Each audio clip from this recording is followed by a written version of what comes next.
Hey, Brett here. So we're going to continue talking about balance. We first talked about the exercise for balance, but some of the things that might help. You might need toe strength and flexibility and ankle. So we'll talk about the toes and ankles today.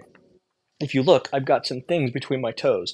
These are silicone toe separators. You might get a pair of these and start by wearing them for 5 minutes, then 10 minutes, then an hour. If you can actually walk in them, that will also really speed up. Your toes are supposed to be the widest part of your foot. Modern shoes tend to go whoop.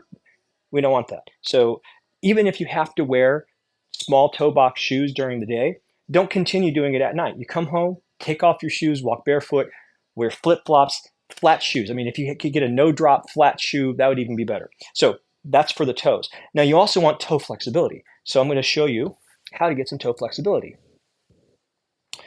You've seen me do this pose if you've watched my videos. This is the pins part of pins and needles. The other part is hands behind the back. If your goal is toe flexibility, this is good enough. Now, you may not be able to get this far down. Fine.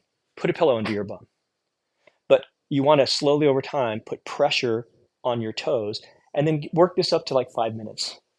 I know it sounds crazy, but it really is amazing how good your foot feels once you really start to stretch it. So this is something you can do to help with gripping with your toes, which I absolutely do. Even if I'm wearing shoes, I'm still gripping with my toes when I'm practicing Tai Chi or when I'm doing any kind of balancing stuff.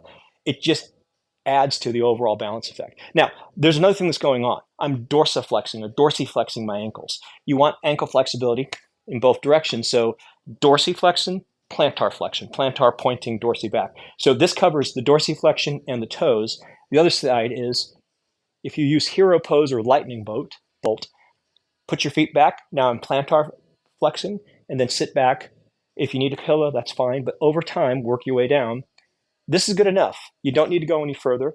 The lightning bolt pose, you can keep going further and further down, but whatever. You're just trying to get your ankles. This is good enough. So the things are work on spreading your toes. Walk barefoot or walk with no drop shoes, open toe box, big toe box.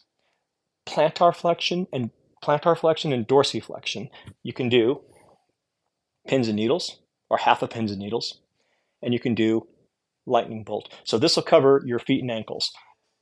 Give it several weeks, but if you actually do something like this for 5 or 10 minutes a day for like 5 days a week, you're going to notice huge changes in about 2 weeks. So give it a try and let me know. Bye.